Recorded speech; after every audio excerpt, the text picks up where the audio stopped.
कभी कभी देखिए, दोस्ती और धोखे के बीच की लकीर इतनी हल्की हो जाती है ना कि पता ही नहीं चलता कब एक भयानक सच सामने आके खड़ा हो गया। आज हम एक ऐसी ही कहानी की तह तक जाएंगे। ये कहानी है बछुआ की। ये लाइनें, ये सिर्फ शब्द नहीं है, समझिए, ये एक चेतावनी है, एक अनकहा सा डर जो बाराबंकी की किसी सुनसान जगह पर किसी के आने का इंतजार कर रहा है। तो चलिए इस धुंध के पर्दे को हटाकर देखते हैं कि आखिर इसके पीछे छिपा क्या है। ज्यादातर डरावनी कहानियों की शुरुआत एक बहुत ही मासूम से प्लान से होती है, और यहाँ भी कहानी कॉलेज के 3 दोस्तों से ही शुरू होती है। ये लोग अपनी आने वाली छुट्टियों का प्लान बना रहे हैं, पर इस बात से बिल्कुल अनजान है कि ये छुट्टी उनकी जिंदगी को हमेशा हमेशा के लिए बदलने वाली है। तो मिलते हैं कहानी के किरदारों से। सबसे पहले आशीष, जो अपनी पढ़ाई और घर के टेंशन से परेशान है। फिर है पायल, जो ग्रुप की सबसे प्रैक्टिकल प्लानर है। और आखिर में सुरभि, जिसे हर चीज में बस एक थ्रिल चाहिए, एक रोमांच, चाहे उसकी कोई भी कीमत चुकानी पड़े। तो प्लान क्या बनता है? पायल एक आइडिया देती है, बाराबंकी में उसके पापा का एक पुराना खाली गेस्ट हाउस है, वहीं चलते हैं। एकदम सस्ता और सुकून वाला ट्रिप, बिल्कुल वैसा जैसा उन्हें चाहिए था, या शायद बिल्कुल नहीं। और यहीं से खतरे की घंटियां बजना शुरू हो जाती हैं। अखबार में खबर छपी है, उसी हाईवे पर एक एक्सीडेंट हुआ है जहां से इन्हें जाना है। उधर सुरभि मजे मजे में ऑनलाइन एक ओइजा बोर्ड ऑर्डर कर देती है, और आशीष वो अपनी माँ का दिया हुआ एक ताबीज पैक करता है, जैसे उसे अंदर ही अंदर महसूस हो रहा हो कि उसे किसी सुरक्षा की जरूरत पड़ने वाली है। तो प्लान बन गया है, अब बारी है सफर की। लेकिन जैसे जैसे उनकी गाड़ी आगे बढ़ती है, उनका जो एक्साइटमेंट है वो धीरे धीरे एक अजीब से डर में बदलने लगता है। रात के अंधेरे में वो लोग सफर पर निकल पड़ते हैं, और यहीं पर पायल एक ऐसा फैसला लेती है जो सब कुछ बदल देता है। वो पूर्वांचल एक्सप्रेसवे से जाने की जिद करती है। हाँ, वही हाईवे जिसके बारे में उन्होंने अखबार में पढ़ा था। गाड़ी चलाते चलाते आशीष की आंखें भारी हो रही थीं कि तभी अचानक हेडलाइट्स की रोशनी में उसे सड़क के ठीक बीचों बीच एक बच्चा खड़ा दिखता है। वो जोर से चीखकर ब्रेक लगाता है। पायल और सुरभि हड़बड़ाकर जाग जाते हैं, लेकिन जब वो बाहर देखते हैं तो वहां कोई नहीं था, बिल्कुल कोई नहीं। गेस्ट हाउस पहुंचने के बाद भी आशीष को चैन नहीं मिलता। रात में उसे एक सपना आता है। वही बच्चा एक अजीब से मंदिर में खड़ा है। मतलब सड़क पर दिखा वो साया अब उसके सपनों तक में दस्तक दे चुका था। और अब आता है कहानी का वो मोड़ जहां दोस्तों की एक छोटी सी मस्ती उन्हें एक ऐसे जाल में फंसा देती है जिससे निकलना लगभग नामुमकिन है। सुरभि अपना लाया हुआ ओइजा बोर्ड निकालती है। तीनों दोस्त मिलकर आत्मा को बुलाने की रस्म शुरू करते हैं। कुछ ही देर में प्लैंचेट अपने आप हिलना शुरू कर देता है। उनके बीच कोई और आ चुका था। जब वो नाम पूछते हैं तो प्लैंचेट धीरे धीरे अक्षर जोड़ता है, SONA, सोना। ये नाम सुनते ही आशीष बुरी तरह टूट जाता है। उसकी माँ, जो अब इस दुनिया में नहीं है, उनका नाम सोनम था।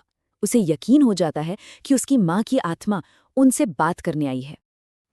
लेकिन फिर अचानक प्लैंचेट एक और नाम बनाने लगता है, बड़ा अजीब सा, बछुआ। ये कौन है? कहीं ये उसी बच्चे का नाम तो नहीं जिसे आशीष ने सड़क पर देखा था? सब के सब कंफ्यूज हो जाते हैं। इसके बाद आत्मा एक अजीब सा मैसेज देती है, मंदिर तोड़। आशीष इसे अपनी माँ की चेतावनी समझता है। उसे लगता है कि उसकी माँ बछुआ नाम के उस भूत से उन्हें बचाने के लिए कह रही है कि मंदिर में बंद किसी चीज को तोड़ दो। क्या उसकी माँ की आत्मा उन्हें बछुआ से बचाने की कोशिश कर रही है? यही सवाल उनके दिमाग में घूम रहा था। उन्हें लगा कि उन्हें जवाब मिल गया है। उन्हें लगा कि वो खतरे से बच रहे हैं, पर असल में तो वो सीधे उसी के मुंह में जा रहे थे। ओइजा बोर्ड के उस खतरनाक मशवरे पर यकीन करके तीनों दोस्त आधी रात में उस अनजान मंदिर की तरफ निकल पड़ते हैं, एक ऐसी गलती करने जिसका अंजाम बहुत ही भयानक होने वाला था।